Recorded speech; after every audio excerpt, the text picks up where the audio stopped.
Dobrý večer, priatelia. Vítame vás na prvom podcaste, ktorý, ako sme slúbili, plníme. Chceme zase robiť niečo lepšie, nejak sa posúvať, ukázať troška možno zákulisie o dianí v našom klube, ako sme vznikli, ostatné veci, ktoré sú tam. Zavolal som si prezidenta Martina Gálika. Čaute. Ktorý nám ozrejmí všetky tieto veci, však samozrejme spoločne sme s tým robili. Neskôr by sa k nám mal pripojiť aj Peťo Šagár, len má ešte nejaké stretnutie, ale veríme, že o chvíľku teda príde. Takže začneme z ostra. Tak Martin. Áno, Michal. Teda, keď sa dnes povie vlastne stolný tenis v Močenku, veľa ľudí si predstaví, dajme tomu Extraligu už, teraz ako sa dá povedať tento posledný rok. Ako vlastne tento celý príbeh začal? Ja by som ešte povedal, že niektorí si ešte predstavujú, že pinkáme 4. ligu. Aj také som počul. Áno. Ale Extraliga, jak to vzniklo? V podstate, možno si pamätáš 3-4 roky dozadu, keď už sme nechceli hrávať nejakú 4. ligu, ale proste vyššie súťaže. Áno. A tam to vznikala tá myšlienka v podstate zakorenená, dávne roky sú to. Ale chcelo to nejaký vývoj. A v podstate tá Extraliga vznikla už keď sme hrali prvú ligu a sme sa tak bavili medzi sebou, že nám chýba len Extraliga a 4. liga, že všetky súťaže máme. A vtedy sme spovedali, že prečo nie, vzniklo možno tak úsmevne, že áno, že poďme do toho, len ešte sme nevedeli, čo nás čaká, ne? Spomínaš si na to? Áno, a samozrejme bolo to skôr také, že to bol čisto len nejaký sen, nejaká predstava, ktorá nám akože prešla hlavou, ale ako v reále sme to brali ako...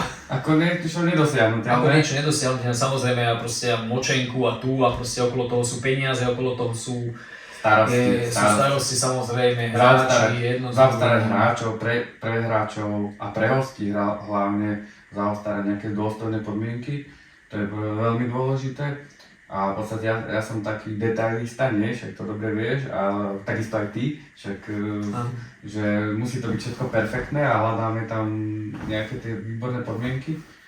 No a v podstate všetko, čo prichádzalo z praxe, tie jednotlivé zápasy, tak sme za každým sa snažili niečo vymeniť, zlepšiť alebo možno tak trošku zlepšiť tie podmienky a čo sa nám podľa mňa podarilo. Áno. A teraz troška ešte spätne k tej minulosti, vlastne spomínaš si na to, vlastne keď si preberal ten klub, alebo ako to vtedy vypadalo? No, alebo čo tam z tej histórie môžem povedať toľko, keďže ja som rodený Močenčan a do nejakých 18 rokov som hrával Močenku. Tie podmienky boli ako herne, čo sa týka hráčov, veľmi také obmedzujúce možno, ja som bol ambiciózny a chcel som vždy hrať lepšie alebo vyššie súťaže. No a dospel, vtedy som odišiel do Trnovca, isté roky som bol mimo Močenku a potom som sa vrátil a náš spoluhráč, v podstate Juraj Dičer, ten ma stále lával, že poď naspäť. No a v tom momente, vtedy to bolo tak, že vtedy som hrával 3. ligu za Vrable a tam sme vypadli z 3. ligy do 4. No a vtedy som si povedal, bývam Močenku, hrám 4. ligu, či budem hrať za Vrable alebo doma, v podstate jedno. Tak som sa vrátil do Močenku, ako hráč.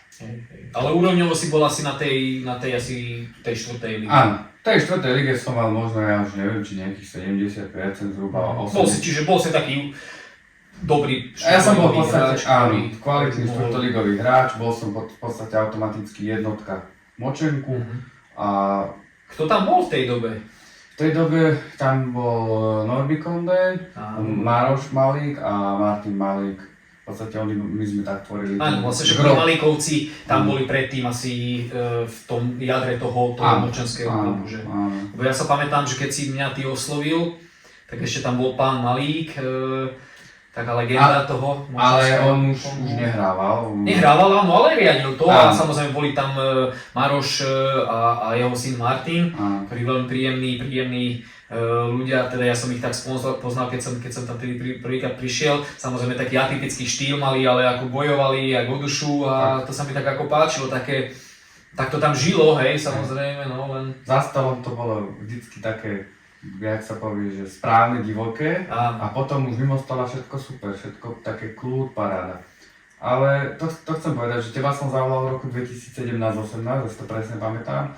to bolo v podstate pred Vianocami niekedy. Áno. A tedy v polke sezóne sme boli na vypadnutie, tedy bola reorganizácia súťaže a viem, že tedy som v podstate bol, môžem tak povedať, že jednotka, s ktorým som robil 5 bodov, aj zo štvorov, a prehrávali sme 10-8, asi 5-6 zápasov. A vtedy som bol zúfalý, že som tam bol sám taký dobrý. Áno, to si mi hovoril, že nevedel si urobiť viac za tých 5 bodov a stále ste prehrali tých tesných 10-8, hej. To som bol z toho deprimovaný, smutný a v podstate som hľadal nejakú pomoc. A vtedy som ti napísal, vtedy som číslo na Šaba. Áno, ty si vlastne zháňal nejakého hráča, či nemám na ňo kontakt, áno, a vlastne tak my sme sa poznali vtedy z Trnovca, ja som tam hrával prvú ligu a ty si tam hrával asi tretiu alebo štvrtú si hrával, hej. Ja viem, že ty si vždy chodil na tie tréningy a vždy si chcel tak s nami trénovať a si to tak doťahoval, len vtedy si tak cítil, že akože ježiš, taký veľký odstup tam bol, že to sú nejakí ligisti, ale stále si bol taký aktívny, stále si bol taký priebojný, ak si aj do dnešného dňa, ako mne sa to vtedy ako páčilo, len samozrejme my sme si riešili ako to svoje, ale snažili sme sa tiež akože aj tým slabším hráčom ako pomôcť, alebo nejak občas keď sa dalo, tak tam bola zase výhoda v Trnovci, skočím ti do toho, že my sme sa dostali k sebe aj trošku tak, že pán Kukan v podstate zabezpečil nám mladým trénera, vždy po sezóne sme mali trénera, alebo aj počas sezóny, ale hlavne po sezóne celé leto sme trénovali, od apríla až do Áno, on to tak vnímal tak seriózne a poctivo, ako pán Kuka bol naozaj... Takže to chcem povedať, že ty si ten jeden rok nás trénoval, takže už aj vtedy sme mali nejaký kontakt a ty si ma vnímal, tak to bolo také podľa mňa... Nezabudnem na to, áno, ty keď si ma vtedy oslovila, ja som zrovna mal vtedy, podľa mňa to bolo raz za život, ja som mal vtedy pauzu nejakú, ja som nehrával vôbec, čož veľmi málo hráčov ako spraví, ja som mal vtedy nejaké obdobie som mal také a proste som si chcel vydýchnuť, nevenoval som sa, možno som sa venoval biznisu a rodine a iným veciam, ale ako bolo to už také a vtedy ja som ti povedal, sa dobre na to pamätám, že však ako som tu ja, hej, že ten Šabo ako vtedy viem, v tej dobe si pýtal nejaké peniaze, ktoré asi by si vtedy neuniesol. No a ja som povedal, že dobre, však ako som tu ja, že tak akože vám pomôžem, hej. A pamätám, keď som tam prvýkrát prišiel do tej našej pingpongárne, no tak... Som ťa upozorňoval ešte dopredu, že... Nezlakni sa. Nezabudnem nikdy na ten pohľad, no bolo to... Naozaj bolo to také, dá sa povedať, typické, také dedinské, skromné, jednoduché prostredie, ktoré každý určite z okolia poznal, ale navzdory tomu sme sa dohodli, ja som povedal, že ja vám pomôžem. Ak sa dobre pamätám, tak dokonca sme na konci toho pol roka ostali ešte nejak dosť hore. Sme povyhrávali všetko. Áno, neviem, či sme neboli potom v prvej štvorke. Áno, že to bol úplne taký kanál. A ešte tam bol ten paradox, tam bol ten turnaj do pol druhej v noci. Áno, tu prvýkrát ste ma zavolali na ten klubový turnaj. A ja som o polnoci hral ešte nejaké semifinále a ja neviem, o pol druhej sa tu dohrávalo, prišiel starosta, ešte štvory sa hrali. A to by pomaly neverili doma, že kde som, čo som, ako som, hej, takže to bolo také typické, ale ako užíval som si to, bolo to veľmi dobré, hej, no. No a vlastne a ďalej vlastne, ako prišlo to vlastne už potom, keď si sa ty dostal k tomu celkovému prebratiu toho klubu? V podstate, tam zrodila sa možno myšlienka, teoreticky, neviem, či moja to už bolo, presne, alebo chalanov z klubu. Chceli sa nejako posunúť a videli vo mne tú dravosť asi, alebo niečo také, že chcem. A že som už možno oslovil teba, som ukázal, že viem nejako. Áno, že máš backing nejaký. Mám, že tam už nejako... Tak my sme, poviem teraz vlastne tak, aby to bolo aj také jasnejšie, že my sme odvtedy, ja som síce potom išiel hrať do Nitry, k pánovi Grigelovi, až som tam bol asi 5 alebo 6 rokov. Ale my sme boli stále vtedy vlastne ako keby v kontakte a ja som sa ti začal venovať a...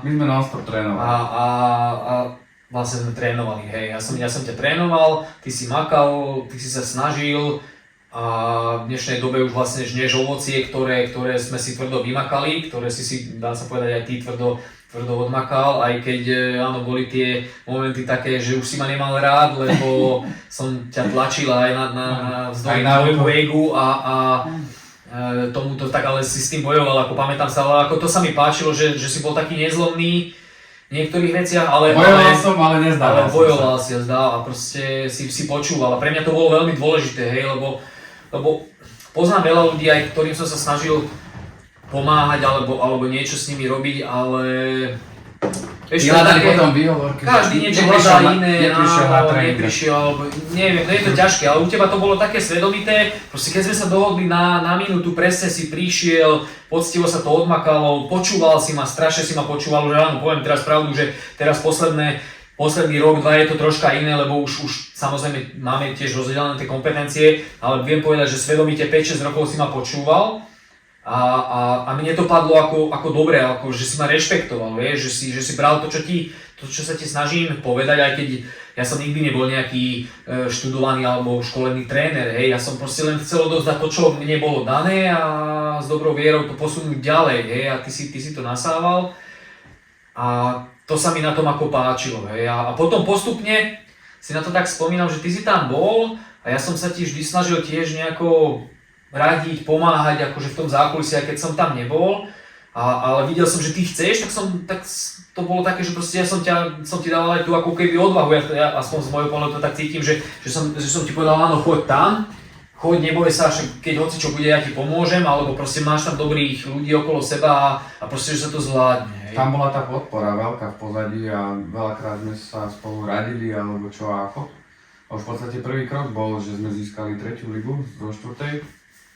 To bol tiež taký v podstate krok vpred, pre mňa veľký, lebo dával som na to aj svoju intuíciu a vtedy verím vždy dobro. Možno niekedy mám ružové okuliare, ale verím dobro a viem, že týmto smerom keď pôjdem, tak proste dosiahnem to nejaké správne veci. A to bola jedna z nich, keď som oslovil jedného pána, že či je voľná 3. liga, že by sme chceli 3. ligu a tedy sme sa dohodli 2 kluby, že si medzi sebou vymeníme 3. a 4. ligu. A tam bol ten posun, to bolo niečo úžasné. Zrazu zo 4. ligy hrám 3. ligu. Áno, pre teba to bolo ako hráčsky, lebo si sa už klidne zlepšoval, teda spoločne sme trénovali a ty už si vlastne pachtil, alebo vlastne chcel cítiť ten väčší, akože vyšší level, ťažkých súperov a lepšie zápasy, lebo áno, aj keď tá Nitrianska 4. liga je stále dobrá, ale už si napredoval a už si chcel mať tých lepších súperov. V 3. lige v podstate, vtedy sme už boli tiež celkom dobré a dokonca sme to mali aj dobre rozbehnuté, že jeden rok tuším aj v tej 3. lige sme boli tuším prvej trojke. A tam bol ten covid a tak ďalej a tam to bolo také zložité. No ale potom sme si povedali, že chceme hrať 2. ligu a vtedy sa nám zrodila aj myšlienka, že keď budeš vedieť, či je licencia na nejaké posunutie, tak od nejakého klubu. Ale ja si to spomínam na to troška inak, lebo ty si ma stále lámal, že aj chalani si ma lámali a oni, že prídi a vybojujeme si ten postup, samozrejme, že tam pôjdeme, ale ja už som tak, ako ja som sa cítil veľmi dobre v tej Nitre, tam tá partia bola dobrá, my sme sa poznali od skoršieho veku,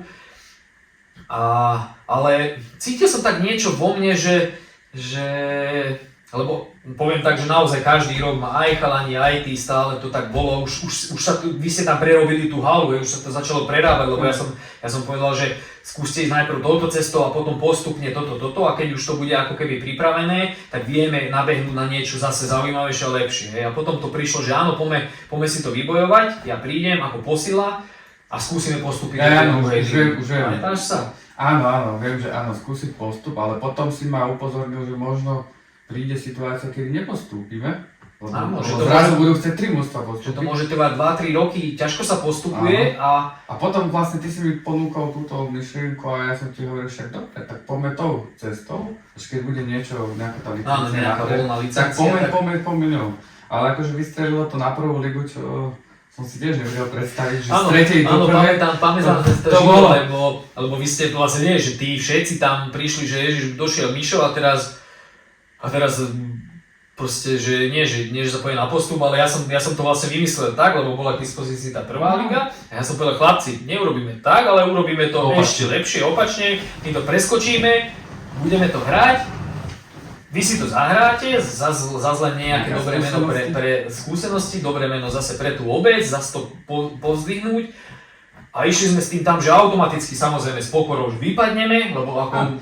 Išli sme s tým, že máme istú druhú ligu. Že a máme istú druhú ligu, čiže Jak máme chceli historicky postúpiť. prvú ligu, medzi tým vypadneme a máme druhú ligu, čo sme vlastne chceli a to si môžeme hrať, hej, presne, áno, takto to bolo, no a vidíš, a vystrelilo z toho tá prvá liga a tam tí chalani potom istým spôsobom sa aj tešili, aj sa báli, lebo ako naozaj to je veľký skok, hej. To je. To musím povedať, že to som už nenávidel ping-pong istú dobu, že proste som bol zvyknutý na niečo iné, hlavne možno na tie víťazstva, tú pohodu za stolom, že ja ovládam tú hru, ale tam proste tie moje schopnosti neboli také. Ale minulý rok som hral tú druhú ligu. A paradox je, že som tam mal veľmi úspešnú sezónu, kde som mal cez 70% v druhej lige, čo bola moja prvá sezóna v druhej lige. No a keď nám viažem na tú zase históriu, a ja som si povedal po druhej lige, že nechcem hrať tú druhú ligu, že chcem prvú. Áno, ty si príjmal tie výzvy stále, že chcel si, a teraz ako som si to spokojný. cítil, ako keby si to tú druhú ligu, že OK, to si môžeme hrať ďalších 5-10 rokov alebo do nemoty. Keď budem starší, a nebudem Tak, povedať. a to už je taká ako, je to veľmi dobrá kvalitná súťaž, ale proste s dobrým tímom si to môžeme hrať, cestovať, zabávať sa tam, hej, a vlastne, a ako prišla potom tá myšlienka, vieš, ako áno, viem, že chcel si zase tú prvú ligu, No, lebo... no tam sme vypadli, to sa pamätám, to bol taký jeden nešťastný rok, neviem, či to bol ten, kedy nás všetci vyšachovali, No, tak bol ten, to bol, ale to Áno, bolo 13 mustiev tam bolo, 13 mustiev a 13 mustiev. tam si prvýkrát zažil. Prvýkrát som zažil eufóriu, poviem tak, robil som 3,5 boda, maximum 100% a vyhrali sme tedy. Takže to bolo moje niečo historické. Hral som prvýkrát prvú ligu a prvýkrát som robil aj 100%, takže to bolo akože niečo super. Ale potom došli samozrejme takzvané pády, že som veľa zápasov 3-2 prehral a prehrali sme tuším 5 zápasov 8-6. Takže to bolo také trošku bolavé, ale zase ma to posunulo. No často je to vždy tak, lebo keď si taký priemerný alebo bojuješ o tú záchranu, tak skoro na 80% vždy buď prehráš 8-6, alebo máš strašne veľa remíz, ale proste je to stále o úplne milimetrových akože detailoch a akurát toto bolo to, že naozaj, že stále sme prehrali 8-6, 8-6, 8-6 alebo 6-8. Tie kľúčové zápasy sme prehrali s tými týmami v tej spodnej časti. Ale ako nevadí, bola to skúsenosť super a hovorím, keď som si vyskúšal minulý rok druhú ligu, som povedal, že druhú ligu nechcem hrať, že chcem hrať prvú. A som z toho rád, že som sa tak rozhodol a som teraz spokojný. Áno, lebo ten tým si myslím, že je tam celkom dobrý aj teraz, a hlavne lebo my to budujeme na dobrých charakteroch a dobrom kolektíve, lebo naozaj my nechceme mať 100% hráčov alebo niečo také a proste keď to tam nesedí chémia alebo tá povaha, tak nejdeme touto cestou, to myslím si, že na tom sme sa zhodli obaja. Mne sa páči, že my sme tak v podstate nastavení nejak aj vekovo a hlavne mentálne. A v podstate vieme sa porozprávať o hocičom a vieme sadnúť či pred tréningom, po tréningu, počas tréningu, trénujeme a vieme si povedať, to je dôležité. A ešte tak, aby som troška odbočil, koľko družstiev máme dneska? Ako ten No, takže ak to tak poviem, že mužské, tých je 8 a žiacké sú 3. 8, to je celkom veľa. To znamená čo? To znamená, že v podstate máme, keď to môžem vymenovať, tak máme Extraligu mužov, prvú ligu... To je vlastne najvyššia slovenská súťaž, potom máme prvú ligu Západ, potom máme tretiu ligu Nitriansky kraj, piatú ligu Nitriansky kraj, potom máme tam 2 7 ligy a 2 8 ligy okres Nitra, keďže tento rok sme tam ako vstúpili taký akoby nováčik. A potom máme 3 žiacké, sú tam prvá liga dorastenci, prvá liga starší žiaci a prvá liga mladší žiaci v Nitrianskom kraji. Takže aj tá vlastne detská základňa tam má celkom slušný základ ako postavený. Máme tam šikovných chalanov. Samozrejme navzdory tomu, že sme dedinka a tie možnosti sú také, aké sú. Každý vie, podľa mňa, tí, čo hrajú v kluboch, tak vždycky sa nájdú deti, ktorých to veľmi baví.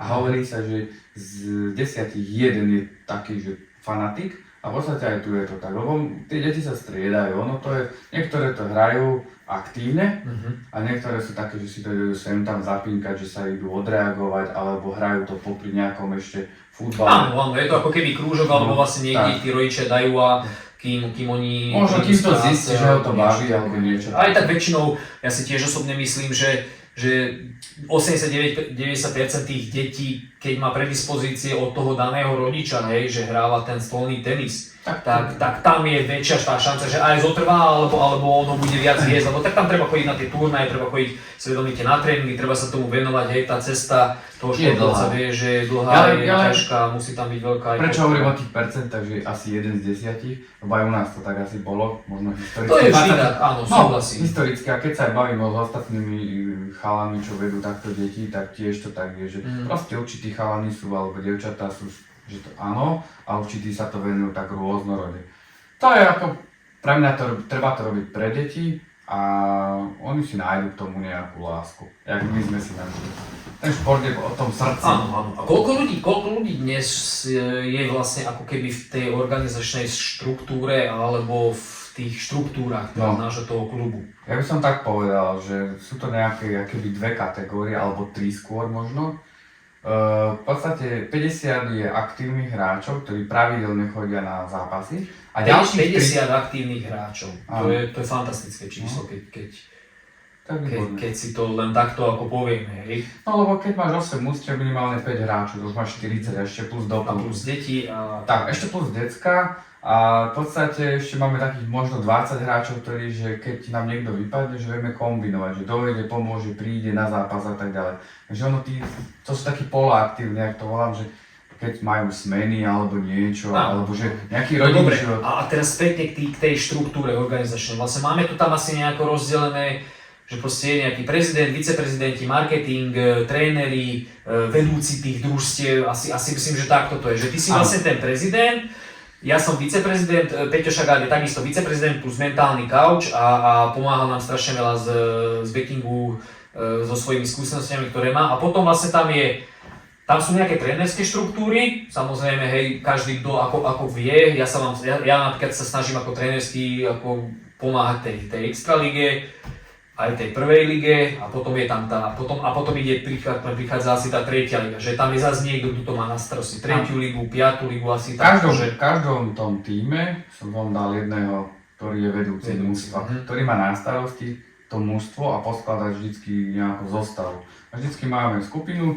kde do útorku do nejakej 18. až 20. hodiny musia napísať vedúci zostavu. Ak majú nejaký problém, tak potom sa obrátia na mňa, zavolajú mi alebo napíšu, že mám problém, sme traja alebo niečo podobné, alebo potrebujeme vyhrať tam a tam, takže my kombinujeme s tými hráčmi hore, dole, do tých vyšších, nižších súťaží a tak ďalej. Čiže keď máš aj tých viac tých súťaží, tak automaticky asi vieš aj tie súpisky nejakým spôsobom asi kombinovať. Áno, takže dobre vieš, ako je to napísané, Extraliga sú základ sú traja hráči a v ostatných súťažiach je základ 4 hráči. A ostatní môžu hrať v podstate podľa toho maximálne, čo môže nejaký jeden hráč hrať v 3 mužských súťažiach. Napríklad máme prvú ligu, 3. a 5. by mohol hrať. Áno. Dobre, a teraz poďme troška teda k tomu, kde sme, ako sme sa tam dostali. Ako si vnímal teda ten extraligový boom, alebo vlastne keď to prišlo, hej, že prišiel ten návrh, kde sme si museli fakt, že traja sadnúť a rozhodnúť sa, že teraz áno alebo nie, alebo... Tedy keď ja som tú myšlienku asi možno ti tak dal, alebo neviem, medzi rečou, keď to tak padlo, že extraliga, potom ty si to dal na stôl, tak ja som ti veril, že keď chceš ísť ty do toho, som mi povedal, že ja ti pomôžem a že ja to budem proste, všetko budem zabezpečiť, čo sa týka akože klubu, miestnosti a tak ďalej. Že to vybavenie. Že poskytneš hernú kvázi, tak. šatne, veľkú športovú, ale proste okolo tie veci organizačne všetko, čo... Všetko viem vládnuť, všetko sa postaram o tie základné veci, aby bolo a v podstate... Áno, ja si to pamätám, lebo ja som ti slúbil, že lebo ty si sa bál, Ježišmarja, že jak to spravíme, čo ďalej, jak tí hráči, jak ten marketing, jak sponzori, jak tie ostatné. Ja som ti vtedy povedal, áno, že neboj sa, túto časť ja zvládnem. Pamätám sa, že... A ty si mi, samozrejme tá dôvera medzi nami je veľká, ty si mi dôveroval. Aj keď vedel som a videl som na tebe, že ak by sa mne niečo stalo, tak asi by si sa s tým asi by sa s tým veľmi trápil, alebo bolo by to pre teba záťaž, lebo tak tento rok si dostal na úlohu ako riadiť tú prvú ligu. Áno, tak trápil, ale zase ja som ti povedal, že ak niečo sa stane, tak som pripravený zobrať tú extraligu a riadiť ju, aby nebolo niečo zlé. To znamená, by si nemohol ty ísť. Áno, keby som ochorel alebo niečo by sa stalo, tak proste by som na úkor prvej ligy, že by sa to muselo posunúť, tá štruktúra, tým pádom by som tam musel ísť ja, zariadiť to, aby boli tí hráči, aby mali všetko. Buď by som tam išiel osobne, alebo by som zariadil niekoho, aby to bolo. Ale v podstate bol som na to pripravený, na túto možnosť. Aj keď samozrejme, ako si povedal, bolo by to ťažké, to je jasné. Skúsenosti s tým nemám. Hej, ale nebal som sa toho, to chcem povedať. Áno, ako by si teraz hodnotil vlastne to, čo sa nám vlastne dokázalo, ja si dovolím tak povedať, že ako na Slovensku, celoslovensky, urobiť z STO Močenok klubu? No však to bolo zaujímavé, keď sme v podstate, pamätám si, že sme chceli osloviť hlavne mladých hráčov do extraligy. No, to bola tiež taká moja vízia, lebo ja som dávnejšie ako vlastne o tom sníval, alebo mal predstavu, že ja prinesiem nejakú súťaž vlastne tú extraligu a umožníme to tým mladým hrať. Hej? Ktorí možno iných... Proste dať im šancu, lebo my tiež boli mladí a tiež sme chceli dostať vždy šancu a proste bez toho, že samozrejme bez nejakého extra honoráru alebo niečo, proste ukáž, čo je v tebe a predaj sa alebo zahraj to a proste.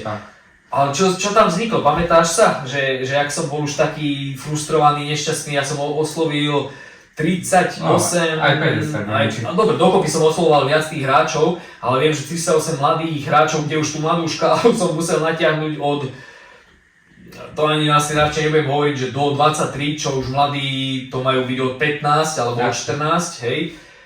A ja som tam, poviem teraz úprimne tak, akože zase poviem to tebe, lebo ja som tam natrafil na veľké sklamanie. Tam som dostal prvýkrát takú facku, že človek chce urobiť niečo dobré, pomôcť, s tým, že zabezpečíme my všetko okolo toho a teraz vy hráči dostanete šancu. Áno, a tam poviem úprimne, že som sa stretol s niečím, čo som absolútne nečakal. Stretol som sa s tým a 95% všetci mi dali tú istú odpoveď, že to by som musel viac trénovať a mne vyhovuje radšej hrať nejakú prvú ligu alebo druhú alebo niekde lokálne na blízku a proste nikto z tých mladých nechcel niečo do toho obetovať, nechcel trénovať. A každý už mal, ja už mám frajerku, ja už mám svoj život, ja už mám toto. Proste to, čo sme my kedy mali, alebo aspoň ja keď som bol mladší a cítil to, že proste tá obeta, proste dá do toho všetko ten zápal, to sa úplne enormne vytratilo. To ani nemôžem povedať, že je tam percento šanci, to sa úplne vytratilo z povrchu.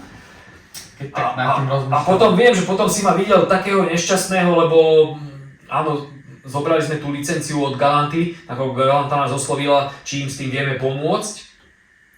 Len akurát, že Galanta nám neoznámila jednu vec, že nám to dáva bez hráčov, lebo oni boli celkom roztrúsení. A k tomu sa ako nechcem vyjadrovať. A museli sme proste na novo zháňať komplet celú gardu. Hej? A bol problém. Tak. A tedy však tebe pomáhali v podstate aj rôzni ľudia. To neviem, či vieš povedať, môžeš, však to je jedno, ale všetko malo nejaký súvis, nie? A jak si mi to veľakrát hovoril, všetko so všetkým súvisí a prišiel prvý hráč Dalibor Jahoda, v podstate k nám do rany alebo niečo také. Úplne prvého sme mali Olivera. Ja, tak Olivera sme mali, áno. Oliver bol ako úplne áno, ale nie, ako potom ja som povedal Oliver, pomôžeš mi, alebo proste, že keď nastane toto, zahráme to, Oliver je fantastický človek, Oliver Škopec, proste klobúk dole pred ním za každým, veľmi ho máme radi, myslím si, že úplne všetci, je to fantastický človek a on mi hneď dodal takú energiu, Michal, kde ma dáš, tam ja budem, nie je problém, ja si ho zahrám a keď to takto chcete, dobre, pomôžeme obci a poďme takto. Potom prišiel áno Dalibor. Aj potom bol Dalibor. Tak Olivera sme už mali skôr. Áno. Potom prišiel Dalibor, z Dalibora som poznal už predtým ešte z čias Spartacus Galanta. V dnešnej dobe je ako reprezentačný tréner naozaj ako kadetov a ako dobrý chalan, ja som ho poznal, len sme sa dlho nevideli, ale ako samozrejme sme sa evidovali navzájom. Len potrebovali sme sa aj spoznať alebo vidieť, že čo všetko za tým je, ale ako Dalibor je takisto super chalan. A potom si pamätám, že hovorím, kurník šopa, tak mladí to nechcú, Tak ideme. tak som tam, lebo samozrejme ja som prebral celý marketing, čo sa týka veteránov, aj tie veci okolo toho, ja som im to navrhol, že im s tým pomôžem, do dnešného dňa im s tým pomáham. A potom som povedal, dobre chlapci, tak viete, čo ja to spravím s veteránov. Áno, už Oliver je veterán, Dalibor je veterán, ja som bol veterán, ty si bol veterán, Šegi bol veterán. Ja hovorím, že je fantastické. A urobíme si len taký Vízo je veterán. Vízo je veterán. Hovorím, urobíme si len taký ľahký progres nejaký voči niečomu. Že my veteráni porazíme tých mladých. Áno. Ale ono to tam bolo skôr také, že ideme si to učiť, zahrať, proste len niečo zažiť. Ale podstata bola, to si pamätám tá, že sme povedali, že ideme to urobiť pre obec, pre ten historický zápis. A už bude čo bude. Samozrejme veľa ľudí nás odhováralo, viem, že aj mňa, že neurobte si hanbu a nechoďte do toho, ale proste tak strašne sme to chceli urobiť a verili sme tomu, teda ja som minimálne veril tomu, lebo ja mám stále 3-4 kroky dopredu premyslené a ty si mi v tomto dôveral, to ti za to ďakujem a potom... Ešte sme tam mali jednu myšlienku, že my tady sme mali aj prvú ligu, že my sme boli stotožnení s tým, že vypadneme z extraligy. Áno, tak sme do toho išli, presne. Že budeme na tom istom, vypadneme z extraligy, vypadneme z prvej ligy a sme úplne na tom istom, čo sme robili rok predtým a pokračujeme ďalej. Máme skúsenosti, pre obec sme urobili to, čo sme chceli urobiť, lebo ako naozaj tá obec do dnešného dňa je nám za to vďačná a myslím si, že aj bude a toto nám už asi nikto ani nezoberie, lebo sme naozaj urobili veľký historický zápis a niečo naozaj veľké, čo nikto neurobil. Už si myslím, že tá prvá liga bolo asi niečo také na hrane. Tak. A samozrejme, pamätám sa ešte Šegi tu ešte není, verím, že skoro príde, ale viem, že on bol taký, že on hneď povedal, chalani, vy ste taký istý blázni, istým spôsobom ako ja v tom nevidím žiadny problém, že poďme do toho ešte ako on bol, že poďme, lebo sme boli ako naozaj, sme rozmýšľali nad tým, že áno, alebo nie, akože, lebo samozrejme ľudia hovorí, urobíte si hanbu a bude to zle, samozrejme toto sme brali do úvahy, lebo to ako nie je len také, než jednoduché, ale byť fackovací panák. Potrebuješ to povzbudenie, že poď dáme to, áno, niekto ťa potreboval niečo tam vidíš, že a keďže sme už tam boli traja, ktorý každý niečo tam do toho pridal. A hlavne máme skvelý klub, skvelý tým chalanov, ktorí vybudovali z toho 2019. A to som vlastne aj ja chcel k tomu povedať, že prečo vlastne, lebo veľa ľudí sa ma tiež pýta, prečo Močenok, prečo tým Močenok, však tam si bol dlho v Galante, v Trnovci, ja neviem, pochádzaš z Veľkých Hulán, Nitre. A Močenok, a poviem ti to teraz prečo, lebo ten Močenok ja som tam začal chodiť, a ja som to nikdy necítil, to srdce. Tam tí ľudia, tí hráči majú tak obrovské srdce a dobrosrdečnosť, že proste každý ti niečím pomôže, každý ti dodá nejakú pozitívnu energiu, proste nevidíš tam nejakú takú závisť a ja som hovoril, že proste ja som tam videl to ti poviem ako teraz takto, jak sa bavíme, že ja hovorím, že títo ľudia si to zaslúžia. Vieš, že toto som za tým videl, že oni si to zaslúžia, samozrejme teba som poznala, a tak som si povedal, že no poďme niečo urobiť akože bomba, hej? Tak. Samozrejme ja už tie skúsenosti, biznis, marketing, všetko možné, proste ja som v tomto ako vyšperkovaný a samozrejme to nejde zakryť, lebo to ide so mnou, však ty to vidíš, že proste niektoré veci už ty hovoríš, že nie je to veľa, ja hovorím, jak veľa, to je len začiatok napríklad, alebo že proste ja mám úplne iné konštelácie toho celého, tej predstavy a ty už to teraz vnímaš a vnímajú to aj ostatní, že proste niekto len niečo chce a ja to mám premyslené na 4 kroky dopredu a potom to všetko zapadá, lebo keď tie ostatné veci sa porobia, tak potom zrazu tej nadväznosti sú na tom. A toto už ste zistili, že takto to funguje a preto sme začali takto enormne rásť a začali robiť tak zaujímavý ten projekt. A dá sa povedať, že ten Močenok je ako keby projekt, ktorý sme si zobrali k srdcu a... Tak a hlavne najnovšie musím vystrihnúť ten banner. Však to my sme pracovali na tom banneri, to musím povedať, to nebolo, že zo dňa na deň, však to trvalo 4 mesiace, kým sa ten banner vymyslel, kým sa to nejako naprojektovalo, kým sa to spravilo. Pred extraligou prvým zápasom. No a potom nám tam chýbala tá skladačka, ten zadok v podstate, tak to sme spravili a teba ešte šťuklo ten stôl. No, ja každý nám len hovorí, tá plachta tam bude zavádzať, budeš ju podkopávať a ja som si to hovoril. Všetci to hovorili. Ale hovoríme, že tak dobre, dajme tam nejakú plachtu, vyskúšame to. A však to nezavádza, však je to dobré. Hej. A je to, vyzerá to perfektne a hneď ešte pre našich oných spoluhráčov je to super, ne? Že je loptička pod stôl, nemusí sa zaujímať. Áno. No ako tá podstata toho celého je taká, že samozrejme musíš mať za sebou veľa ľudí Tak. silných a ten tým. Ale to chcem povedať, že všetci, čo chodia k nám hrať, sa môžu cítiť ako keby boli na Extralige. Či to je hra Extraligu, alebo či hra poslednú súťaž, 8. ligu.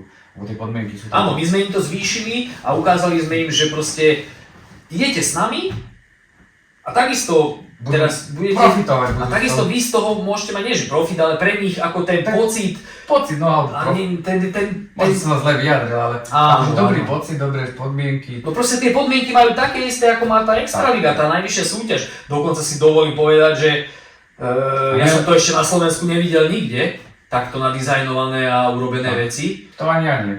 A bodaj vy, tak ako začalo nás veľa ľudí kopírovať, to znamená, že jak sme si hovorili, asi robíme niečo dobré, veľa ľudí samozrejme začalo troška, sú tam hejteri, skrytí hejteri, začínajú tam písalkovia mudrovať a neviem čo, ale pritom samozrejme už to máme prejdené, takisto však je mentálny coach, on sa na tom smeje, my sa už tiež na tom smejeme, len občas na niektoré veci treba reagovať, ale čo je podstatné to, že vidíme tú jednostrannosť, vieš, že ja mám kopec ľudí, tí takisto oslovujú nás, píšu, že chlapci, toto je super, ako klobúk dole, toto, ale potom ti povie, že vieš čo, urobte ešte toto inak, skúste toto, že proste to je to také obojstranné, že aj ťa pochváli a aj ti potom povie, ale nie, že proste niekto tam len čaká, kým ty urobíš nejakú milimetrovú chybu a teraz začneš ti tam vypisovať litánie a enormné hlúposti, čo momentálne, aj momentálna situácia je taká, ale tomu sa my nechceme vyjadrovať, lebo vlastne my tvoríme niečo iné, my nepíšeme, alebo za nami je práca dlhodobá, my máme vízie do budúcnosti, samozrejme veľa ľudí sa aj čuduje teraz, že prečo sa venujete týmto veciam a prečo na to reagujete. Reagujeme na to len z jedného dôvodu, lebo sú to klamstvá. Lebo sú to klamstvá, sú to hnusné klamstvá, sú to fakt, že nepodložené veci. Očierňuje nás to už pick-up, snažili sa už aj na zväze. Človek sa chce brániť. A chceli sme a keď sa brániš, tak asi to je zlé, lebo ja už to tiež vidím. Áno. Keď sa človek bráni, asi je zlé a útočí a neviem čo, tak čo musím aj ja mať pravdu. Jasné, len toto je najhoršie, že keď máš 5 krát pravdu, tak to už nejde sa tomu nevenovať, alebo to už nejde oklamať. To už nejde oklamať. Ale my už nechceme riešiť. No, Peťo už asi prišiel, takže na chvíľku stop. Dobre, takže priatelia, pokračujeme, prišiel už aj náš druhý viceprezident Peťo Šagát. Peťo, vítame ťa. Dobrý večer. Konečne si tu. Tešíme sa, takže traja veteráni, tri mozgy, ktoré sa dali dokopy a vytvorili projekt Močenok, ktorý v dnešnej dobe dá sa povedať, že asi marketingovo na Slovensku sa snaží, ako to pekne povedať, skôr sa snažíme vlastne ten šport zlepšovať a robiť zlepšovať a dať ho do povedomia. A dať ho áno, presne medzi ľudí, že stolný tenis je zaujímavý a v podstate keď ho dáme do povedomia, tak vznikne niečo také možno, keď sa len pozrieme na tie Čechy, ako to tam funguje. Áno, ten stolný tenis. To znamená hala obrovská, bubny, a fanklub, alebo ľudia dojdú pozrieť stolný tenis. A toto je tá vízia. Chcem sa vlastne teraz takto ešte spätne Peťa opýtať, že Peťo, ty ako si prišiel vlastne k Močenku? Viem, že bol problém ho nájsť na mape najprv, ako to... K Močenku som prišiel čisto náhodou, potom ako sme sa my vlastne stretli na tých majstrovstvách Európy, tie naše slávne majstrovstvá. Kde sme spolu zahrali, že nám tesne ušla vlastne medaila tam. Ale počkaj, vy ste sa stretli na majstrovstvách Európy? A tam že ideme spolu hrať? My sme sa stretli na majstrovstvách Európy a tam vznikla myšlienka, že ideme spolu hrať. A odtedy sme boli v podstate spolu v kontakte intenzívnejšom, že sme rozmýšľali o nejakom projekte. No a potom vlastne Miško došiel s myšlienkou, že Močenok, tak sme hľadali Močenok na mape. A z Močenka na mape sme začali tvoriť nejakú ideu potom v spolupráci s tebou, pretože som videl, že to tam vedíš tým správnym smerom a že je tam to podhubie, z ktorého môže vyrazť niečo hodnotné. Ja ti ešte chcem povedať, že kde je Močenok? On v Bermudskom trojuholníku. Medzi Nitrou, Sereďou a Šalou. Ale chvála Bohu, veci sa tam netratia, na rozdiel od Bermudského trojuholníka, ale veci tam Tam vznikajú, že to je, vznikajú.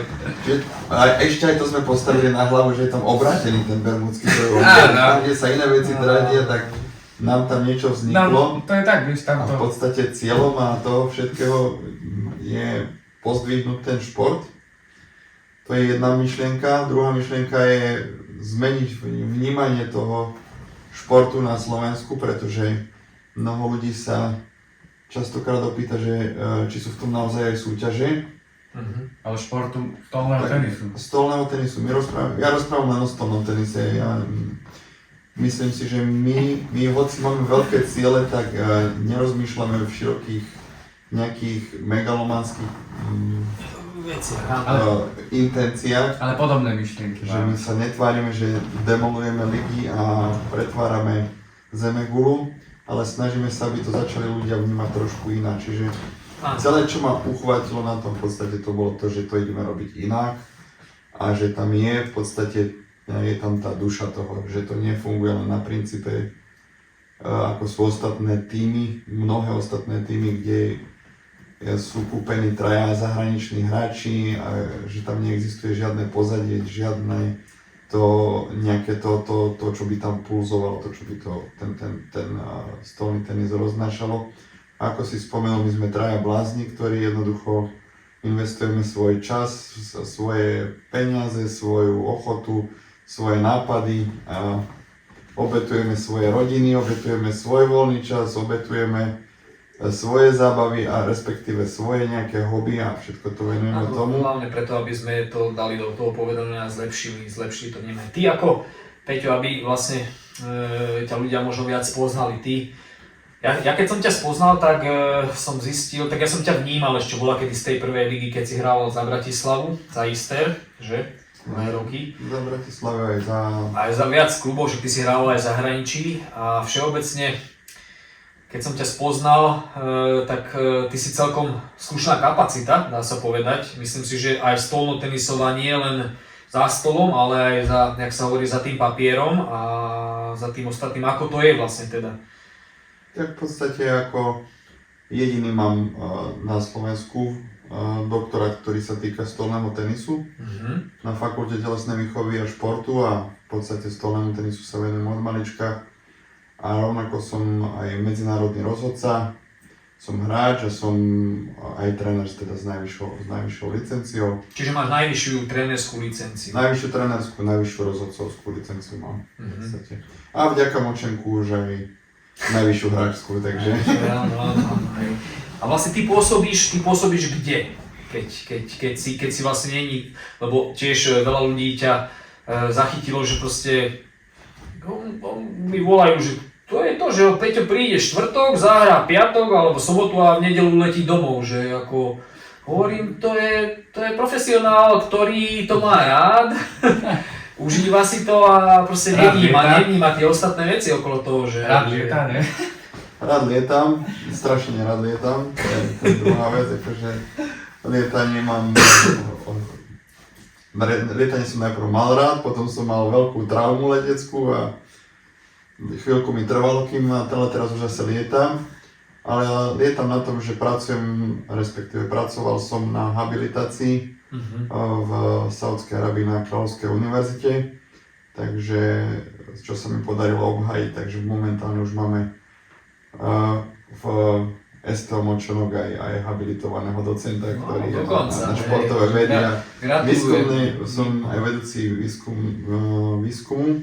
Tak asi otvoríme nejaké nové oddelenie, teraz ako tak rozmýšľam, že čo by to mohlo byť, hej, že nejaký špeciálny coaching alebo ešte niečo, čo nemáme, hej, lebo tých možností je viac.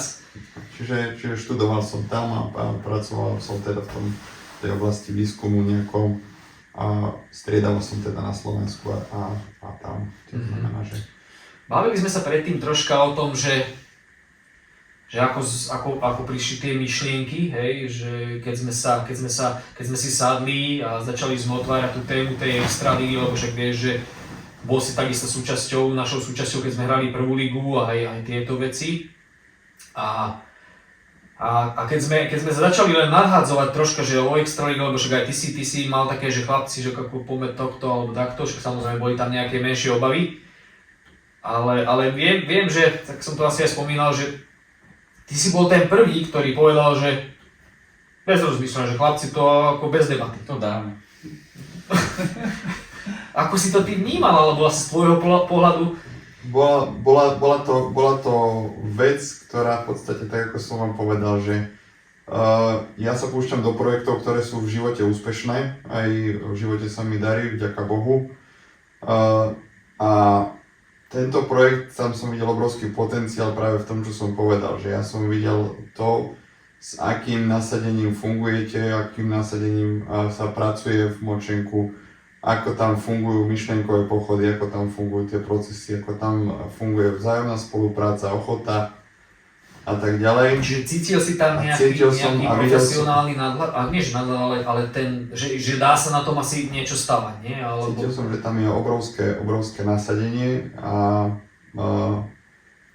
aj teraz odstupom času si každý musí uvedomiť, napríklad už len keď zoberieme do úvahy vás dvoch, koľko času a koľko neskutočnej práce to obnáša urobiť naozaj z ničoho niečo a vybudovať to na takú úroveň. A to si myslím, že je nedocenené v tomto momente. Možno, že mnohokrát aj vy cítite, že nie je to tak docenené, ako by to malo byť, ale myslím si, že s odstupom času to je vec, ktorú bude vidieť a bude ešte svojím spôsobom neskôr. Čiže to je niečo také ako dobré víno, že ono keď sa robí, tak je to kopa roboty.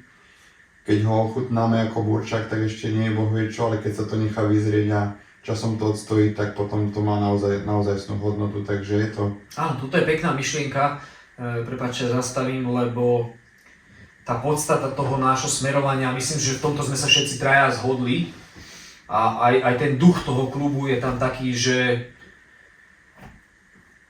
robiť to spoločne a dlhodobo. A aj keď možno, že nebudeme stále v tej extralíge alebo ešte vyššie alebo niekde inde, hej, lebo samozrejme tie úspešné roky nie sú vždy, hej, samozrejme vždy tam prichádzajú nejaké situácie rôzne, ale to, čo sme si povedali, že ideme do tej extraligy, vstúpime do toho s tým, že urobíme maximum, čo vieme. A ja si myslím, že dnes už sme skoro na konci tej sezóny a vypadá to možno ešte lepšie, ako sme očakávali. Tak tam je veľa vecí, ktoré v súčasnosti možno ani nevnímame alebo nevnímate vy, ale ja to hovorím, ja to pripomínam stále. Tam sa treba pozrieť aj iným smerom, že napríklad myslím si, že mládež sa pozdvihla, že tie naše detské družstva, respektíve nejaké dorastenecké, jednak to, áno. Začínajú rásť, to je prvé. Keď nám na stolný tenis už prídu aj deti zvonku, ktoré sa prišli pozrieť a prídu fandiť na extraligu a dajte na bubon a prídu dajte sa pozrieť na hráča, prídu si vypýtať kartičku alebo niečo Autogram. Áno, to by som vám aj ukázal, že vlastne zaviedli sme niečo také, že naozaj tie deti si to pýtali kvázi, alebo prišli s takého myšlienkou a vlastne toto sú tie hráčske kartičky, ktoré sú s podpisom, ktoré sme už porozdávali, ešte jedna nám ostala od nášho indického bombardéra Sarta, ktorý naozaj odrobil u nás neskutočne dobrú robotu, aj nám pomohol. Áno. Čiže aby som na to nadviazal, aby som pokračoval, čiže to je jedna vec, že to je naša budúcnosť, to čo sme spomínali a to čo sa v podstate aj započalo nejaká spolupráca aj s tými seniormi, to znamená, že zapájame aj seniorov. Presne. Zapájame možno aj deti, ktoré nie sú z úplne najlepších sociálnych skupín, to znamená naprieč všetkým spektrám. Áno, tomto som sa chcel dostať. Dobre, že si to priniesol tú tému. Robíme v podstate niečo také, že je to systematické, že to nie je len umenie pre umenie, nie je to len ten, že liga pre ligu alebo na to, aby sme si... Ja som sa s tým stretol však ako tuto, ja som z toho okolia, z tej Galanty a tam Tomikit Kovač tiež sa snažil podporovať aj tie rómske deti, alebo vlastne dávať im tú šancu, lebo samozrejme veľa ľudí ho odsudzuje alebo niečo také a u nás k tomu pristupujeme absolútne štandardne, bez problémov, proste tá šanca tam je, dokonca tie deti sú talentované, to viem určite povedať, že aj u nás, čo sú samozrejme, občas prídu, neprídu tie niekto, ale sú to deti, hej, ale proste snažia sa, tú šancu u nás dostávajú a napríklad viem povedať, že určite 2 deti sú tam veľmi šikovné, to vieš môžeš aj ty povedať ako Martin z tvojho pohľadu, že ako to tam ty vnímaš. Neviem, čo myslíš konkrétne koho, ale keď No, myslíš možno si nie, teraz myslím k tým rómskym deťom tam je. Marek je talent, tým sa za pár mesiacov strašne rýchlo naučil. A tá životná situácia je tam rôzna u neho, ale akože je to talent určite. No a cíti od nás samozrejme tú podporu, však to je ako... Bereme ho dámy, proste on proste rastie pingpongovo a má tú šancu hrávať. Takže... No, zobrali sme... Jasné, proste dali sme mu vybavenie všetko a dostáva tie veci, ktoré každý dostáva v podstate, ale... Tam cíti sa dobre. Cíti sa dobre a je to tam... No a vytvára sa tam ten kolektív, ten detský. Peťo už na to nadväzoval, že tie deti sú takáto must have, že proste má to, bez toho to nejde fungovať, hej. Tam sa ťahajú medzi sebou. A je to v podstate také, že na úzkou prse potom je to také krátkodobý projekt, že keď máš len družstvo, kde kúpíš 3 bombardérov indických, tak keď odídu, tak vlastne všetko skončí, všetko zhasne a je vypnuté, takže ale tento projekt, táto myšlienka je trošku o niečom inom a to, čo sme hovorili možno o tej spolupráci so seniormi, začíname pracovať na výskume Alzheimerovej a Parkinsonovej choroby, to znamená stolného tenisu ako terapie, takže možno, že budeme Ja tam dokonca mám od veteránov z Nemecka, je tam Thomas Ulrich sa volá a on sa priamo venuje tejto problematike. Spolupracujeme s ním a plánujeme v podstate započať niečo. To sú tie ďalšie veci, samozrejme my ako klub máme strašne veľa tých projektov, proste ľudia nás vnímajú možno často nie že povrchne, ale s týmto sa ešte nestretli na Slovensku. Určite to vieš aj ty, Peťo, lebo my proste nadväzujeme, robíme veci úplne inak, neštandardne, iným spôsobom k tomu pristupuje, ale nie preto, lebo chceme sa vymýkať tomu štandardu, ale preto, lebo tie postupy alebo tie niektoré cesty si to pýtajú, alebo proste tam majú byť. Sú to otvorené možnosti a ak je tam dobré zázemie, tak potom sa to dá rozvíjať ten projekt a tak ako je napríklad vo futbale, neviem, či ste vnímali, je také družstvo, sa volá, že Midtjylland. Oni hrali minulý rok, to je nejaké dánske družstvo, myslím, a oni hrali proti Slovanu. Kvalifikáciu a v podstate Slovanu vtedy vyradila, bola to veľká senzácia. Ale čo je podstatné, že oni x-krát spomenuli napríklad, že ten tím má postavené úplne ináč ten tréningový proces a celý ten rozvoj toho športu, že tam oni tam majú, dajme tomu, spánkové laboratórium, oni tam majú výskum na úrovni fyzioterapie, oni tam majú výskum na úrovni tréningových procesov, na úrovni biomechaniky a tak ďalej. A preto tam v podstate je to akadémia pre hráčov. U nás, keď sa povie akadémia, tak je to len miesto, kde prídu hráči a hrá sa od rána do večera a to je všetko. To znamená, že možno, že časom ten ďalší step, ktorý by sme mohli, ten ďalší krok, ktorý by sme mohli naozaj urobiť nejakú hodnotnú akadémiu tam v tom Močenku, respektíve nejaký hodnotný. Peťo, taká mimo otázka, možno pre troška odľahčenie. Ktorý nejaký moment teraz v poslednom období bol pre teba taký najemotívnejší ohľadom toho klubu, čo si teraz zažil u nás? Samozrejme, zažili sme veľa, išli sme spoločne aj s Indom na hokej, išli sme na go-karty, snažili sme sa to spestrovať. Zažili sme naozaj na tých cestách rôzne všelijaké momenty, ktorý tebe možno tak rezonuje. Pre mňa je... Ale okrem toho samozrejme, že či si na súpiske alebo nie, lebo to je dosť dôležitá podstata posledných týždňov, lebo to sme do dnešného dňa nevedeli, ale asi si to dáme aj niekde vyrámovať, lebo nie je to len tak byť na súpiske. Hej? Prvoligový hráč, byť na ktorý hrá tretiu súpiske ligu. znamená, to je jedna vec, ale byť na súpiske sme sa dozvedeli, že znamená oveľa viacej ako len to, že byť na súpiske. Keď si na súpiske máš automaticky voľné vstupy napríklad, hej, čiže áno, ty si to asi včera si spomínal, že si to skúsil na tom hokeji, potom si mi dal najavo, že tuto to nefunguje, že toto je iný šport, tak si musel ísť tou normálnou cestou, hej, ale ako pre mňa bol toto taký moment, ktorý asi nikdy nezabudnem, ale to som možno len tak troška odklonil od tých našich tém. Tak čo sa týka toho, tak keď berieš emóciu ako jednotlivý zážitok, tak je to, tak môžeme polemizovať o tom do nekonečna. Pre mňa, čo je najväčšia emócia, je to družstvo, aspoň doposiaľ, ako to vnímam. To znamená, pre mňa je to, že jednoducho, keď prídeš niekde, tak prídeš ako profesionál a hráš a ideš domov, dajme tomu, máš za to nejakú finančnú odmenu, to je jedna možnosť, alebo prídeš do družstva, kde na teba tlačia, aby si podal nejaký ten výkon a prídeš niekde, kde sa cítiš ako doma. A to je tá najväčšia emócia, že prídeš do Močenka máš klobásky a máš ľudí, ktorí sa tam tešia, ktorí berú tieto veci za nadhľadom. To znamená, že niečo dáva hodne a prečo sa tam cítim doma, že my v Močenku bereme veci s nadhľadom. My jednoducho nie sme odkazaní na to, aby sme sa zaoberali malichernosťami, takými, ktorými sa zaoberajú takéto, nechcem to povedať urážlivo, ale také tie dedinské kluby, ktoré valcujú a demolujú tabulky.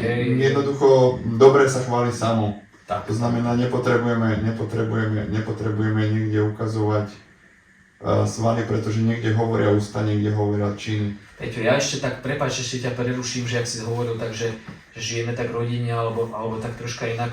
Ja som to videl u teba. Keď sme mali ten zápas, však ty si ako z Trenčína, hej, ako rodák a keď prišla tá celá tvoja rodina, celý ten tvoj fanklub, vieš, lebo každý z nás má tie svoje fankluby a ty prišli tí tvoji, však my sme boli aj na tvojej oslave 50-ky a proste tvoj táto je fantastický, tí ľudia, čo tam boli, brácho, ostatní, ako ja som to videl, že vtedy, že ja keby si bol doma, proste to nebolo, že v Močenok, to bolo, že chlapci, toto je moje, to čo sme tu a chcem vám to ukázať, oni tam boli a proste, ja som toto vnímal ako strašne pekné. Ožil si a hneď si omladol zároveň. Vek nemusíte spomínať vôbec. To nie, ale hneď si omladol. Spomenul som, to bolo asi na 50-ke. To bolo 50 cent, to som ako chcel, ale... To bolo už dávno. To si ešte pomohol. Ale dobre, odľahčí, že dobre vyzeráš, vieš. Podstatné, čo je, ja som vám povedal, že už ste zostali mojimi pingpongovými bratmi a už sa odtiaľ nedostanete, takže už budete so mnou aj v dobrom, aj v zlom, takže aj keď sa budeme tešiť, aj keď sa budeme hádať, už vždycky... To by som začal hrať pingpong a prestal hrať stolky. Dostanete. To všetci riešia také veci, ale to sú tie drobnosti, vieš. Ale to mám, vieš, lebo my sa toľkokrát nasmejeme vždy. No však veď to je to, že vieš, že ja neviem už aj keď sme išli na ten hokej alebo čo, tak to keď sedíme spolu niekde alebo ideme, tak máme z toho zábavu. A tom je život, že ten život treba žiť a nie strácať čas nejakými malichernosťami a týmito vecami. Treba sa tešiť z toho, že ja neviem, dokážeme s tým Močenkom dojsť na európsku úroveň alebo niečo. Ty si známy tým, že keby sme sa bavili, že ktorý z nás troch je asi najsrandovnejší človek, tak ja sa rád smejem, myslím si, že aj Galči je, ale ty tomu vždy aj pridáš niečo, lebo tvoja kapacita je ako keby neobmedzená a proste vždy v pravú chvíľu povieš taký vtip, ktorý ako valcuje, hej, takže z tohoto titulu... A potom všetkých bolia brucha. No áno, no to keď sme išli z hokeja, tak sme mali ešte, ak si Slavovice 2 dní, no to To bolo také, ako toto zase máme tiež radi na tebe, že ty vždy prinesieš niečo také pozitívne, hej, ten nadhľad k tomu. A veľakrát to aj otočíš a v kombinácii s nejakým dobrým vtipom alebo s nejakou takouto vecou. Takže toto je určite... Teba strašný prínos. Takže, dobrá vec. A to vzniká tak, že to zase má to spätné, že keď sa ja cítim uvoľnenie, tak samozrejme, že aj tá atmosféra viacej tých veselých a tých pozitívnych vecí vyplýva z toho. A keď je celý ten tím naladený pozitívne, tak potom sú aj dobré výsledky, aj je zábava okolo toho, aj to nejakým spôsobom ľudia viac akceptujú a viac sa z toho tešia. Aj je viacej divákov, aj je viac taká tvorivá atmosféra, pretože keď nie si v strese, že dneska ideme hrať zápas a keď nevyhráme, alebo keď nevyhrám, tak už najbližší zápas nebudeme hrať, alebo niečo podobné, tak... Ja som sa dneska dneska som mal taký zaujímavý telefón a tam som to aj spomenul, že aj sme si povedali, že je to tak, že jak sa hovorilo, že nie je dôležité stále vyhrávať alebo vyhrať, ale vlastne cítiť sa dobre a zažívať tie momenty, na ktoré nikdy nezabudneš. A ja si myslím, že tento rok, túto sezónu, ale myslím, že aj minulé sezóny tam bolo kopec takých momentov, kedy sme zažili naozaj také chvíle, ktoré nás rezonujú dodnes. Ja si myslím, že ty máš určite také momenty, Martin, ktoré zmenili aj ten náš pohľad, ale nás aj viacej smerili, hej. Ja mám napríklad zápasy z prvej ligy, že som prehral 3-2, 12-10 s Matúšom Remeňom, ne? A ja som mal dobrý pocit po tom zápase, lebo viem, že som tam makal a dal som dobrý zápas a síce som bol blízko k víťazstvu, poraziť takého hráča, to by bol pre mňa veľký skalp, ale aj prehra, ale dobre som sa cítil po tom zápase.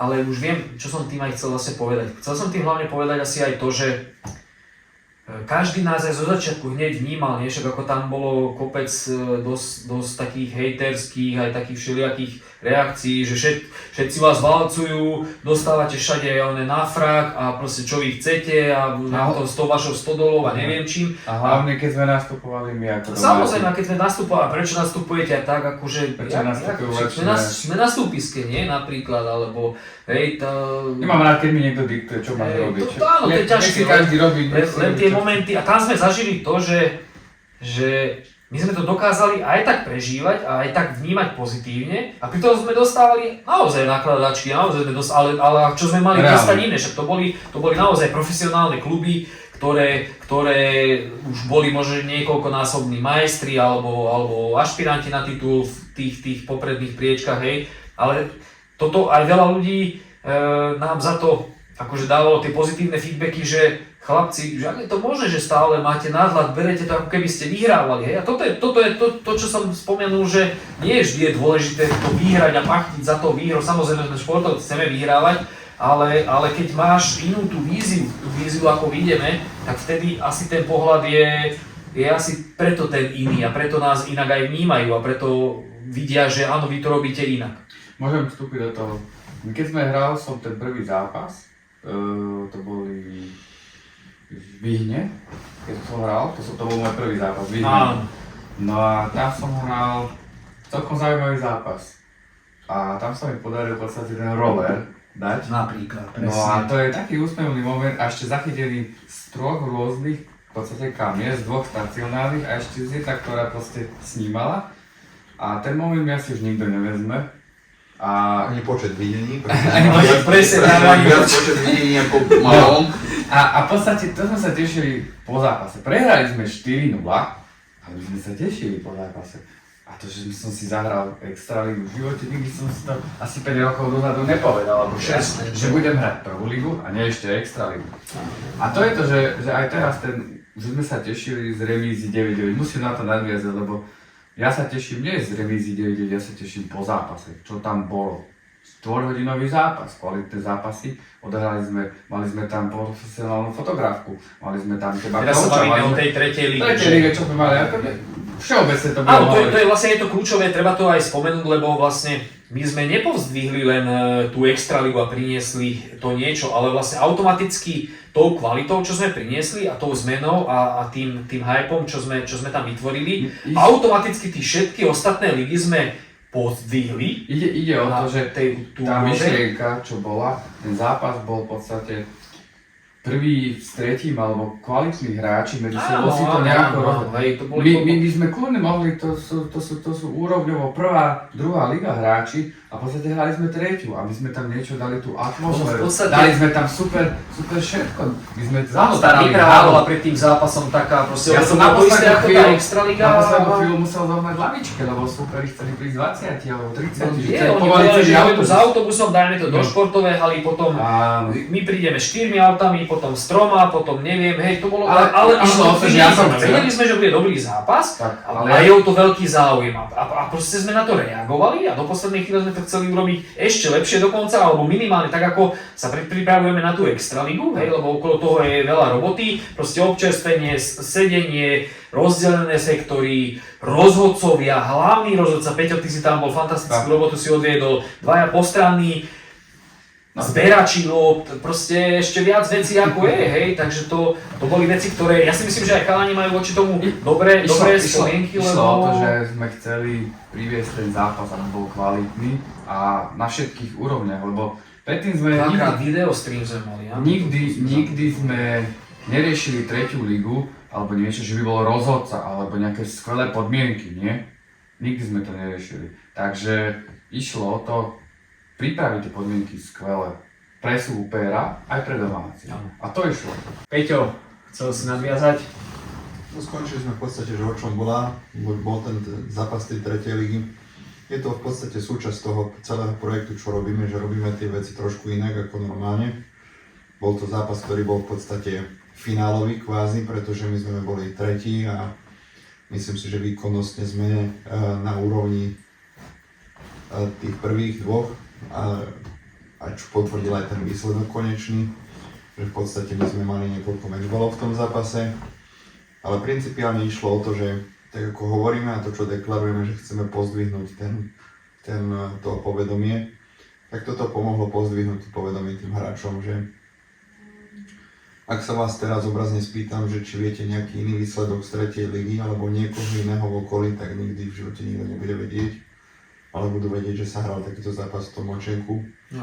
A každému jednému z tých našich hráčov, treťoligových, aj z tých nižších lig, to určite dodalo nejakým spôsobom viac sebavedomia, viac pozornosti, viac pocitu ocenenia, že robia niečo, čo má zmysel a že aj o nich sa niekto zaujíma, aj oni odvádzajú dobrú robotu a tá robota nezostáva bez povšimnutia.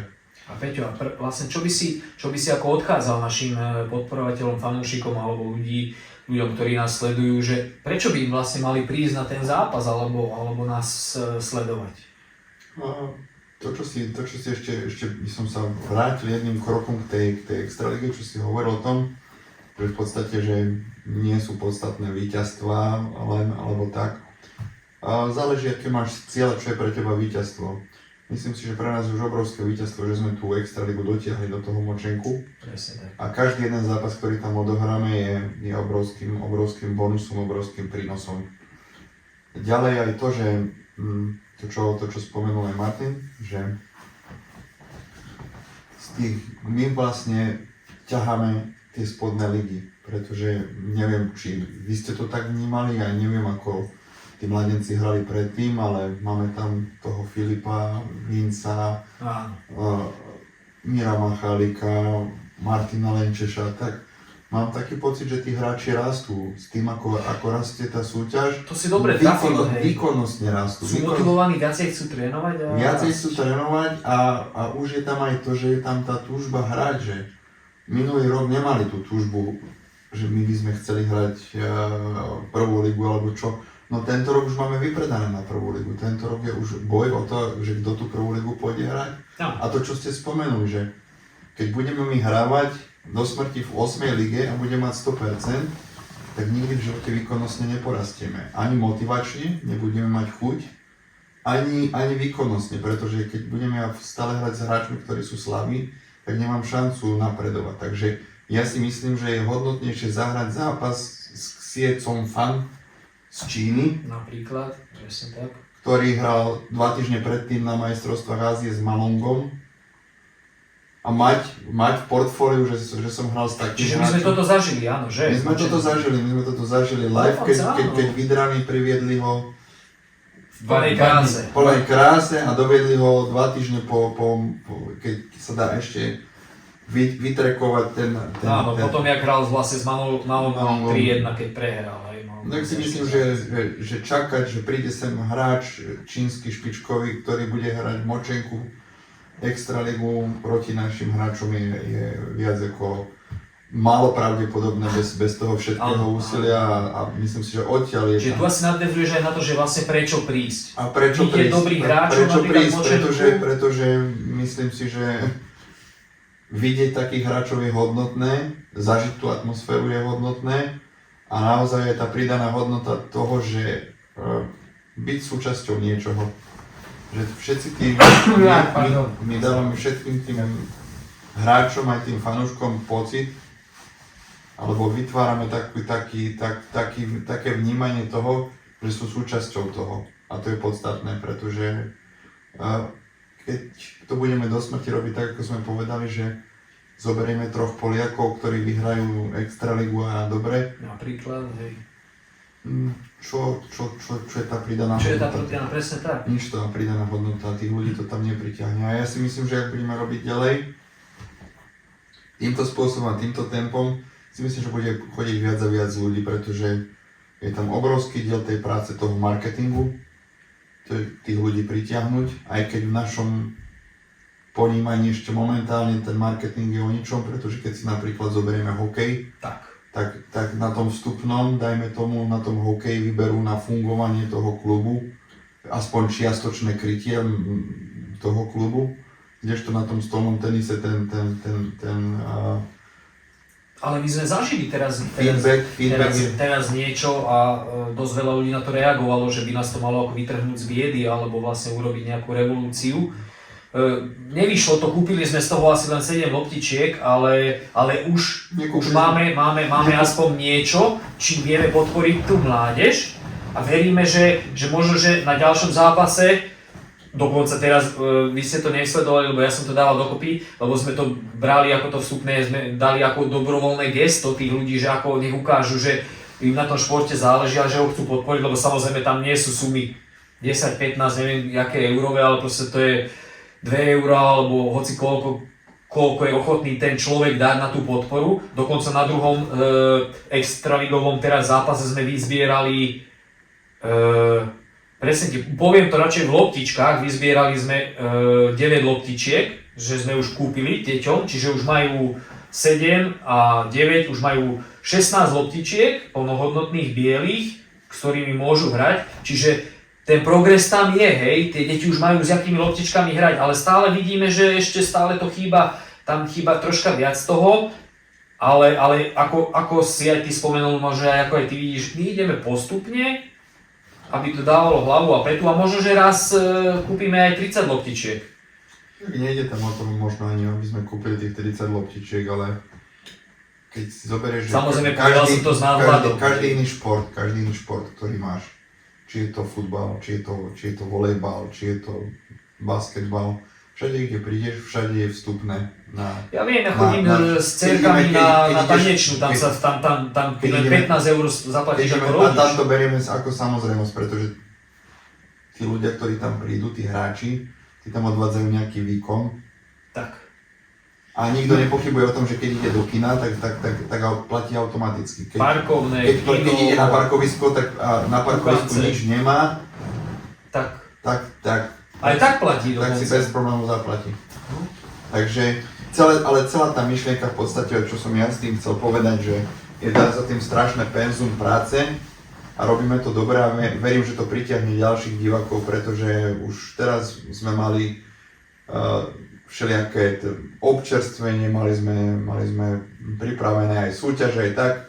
keby sa to nebolo zvrhlo v niektorých súťažiach do toho, že to niektorí začali prežívať príliš moc. Takže... To by sme im dali aj tombolu. No a tých loptičiek sme asi nezarobili, pretože to, čo sa minulo na pohostenie a občerstvenie, bolo... Áno, veľa ľudí, ja by som to troška chcel možno, že ozrejmiť, lebo veľa ľudí nevie, vieš, keď veľa ľudí reagovalo. Prečo ste teda nespoplatili bufet, na čo dávate vstupné, vieš, to je také, vieš, tí ľudia to nevnímajú a nechápu, lebo ty nevieš urobiť spoplatnený bufet, lebo zakázaný je alkohol predávať jednak na športových podujatiach, to je jedna vec, nevieš vydávať bločky, hej, ty si tam musí zavolať nejakú externú firmu, ktorá ti zabezpečí bufet a on to tam bude predávať a on sa ťa na konci dňa opýta, dobre, a koľko mi príde divákov, že príklad poviem, že ja keď tam strávim 2 alebo 3 hodín, či budem mať nejakú tržbu, tak poviem im, A možno 10. ja neviem, hej, alebo niekto nám zahlásil, že príde celý autobus, tak tam by ten potenciál bol. Len samozrejme, povie ti pravdu, nepovie ti pravdu, to ty nemôže vedieť, ale na konci dňa aj tak každý vie, že o čom je tento šport. No a ono je to trošku aj taká prevencia, trošku, že to bol taký, keď už si spomenul ten zápas, tak ten bol trošku taký svojím spôsobom vyhecovaný alebo vyhajpovaný, takže ono tam ten nejaký spôsob, nejaký mechanizmus aj ochrany proti kadejakým pobudom, čo prídu z ulice. Presne tak. Aj keď v koniec koncov sa tam objavili pobudovia, ktorí tam boli na súpiske. Boli na súpiske, takže to, čo som chcel, ja som s tým chcel povedať niečo úplne iné, že pritiahnutých divákov máme ako, hoci to stojí veľa úsilia a máme z toho malý return, malú nejakú návratnosť. Peťo, povedzme si na rovinu.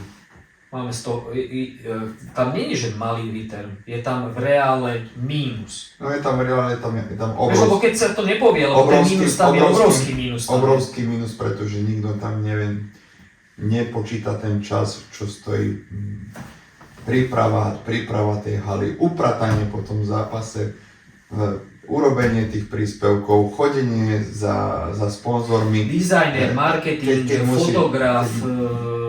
Koľko je to času, koľko hodín času tomu venuje, že ja neviem, len to jedno stretnutie, keď s niekým ideš, musíš s niekde sadnúť na večeru, vysvetliť mu, aby investoval do stolného tenisu, z ktorého nič nebude mať určite, len dobrý pocit, že podporil niečo. Takže to sú všetko hodiny času a kvantum práce, ktoré je odvedené, ale v podstate za odmenu my tých divákov pritiahneme, my naozaj urobíme ten projekt úspešný, tak ako sme to urobili.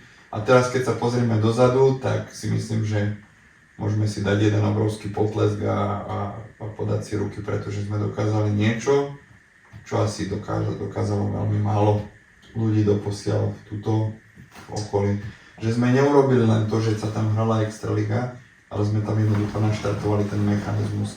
A momentálne Galčík, keď tam rieši to, že je tam prvá Extraliga, prvá liga, tretia liga, 5. liga, 7. liga, 8. liga, potom sú tam 3 ďalšie ligy, veď to je ako manažovať letisko v Dubaji. Tak. Nie teraz, ale... My sme rozoberali vlastne aj tú štruktúru, že nie je to len ako keby o tom jednom človeku, ale proste... Lebo ono by to bolo... A tam treba dať ten kredit a treba tam povedať nahlas a aj to ďakujem od všetkých a uvedomiť si to, pretože ono sa to dá urobiť aj tak, že urobí sa prvá liga alebo extraliga, aby to bol samostatný projekt a na to ostatné sa zabudne. Áno. Tak ako niektoré kluby, ktoré tak ako veľa klubov to robí. Tak ako som ja zažil, keď som bol v Dukle Trenčín, bola extraliga a ostatné ligy ich nezaujímali.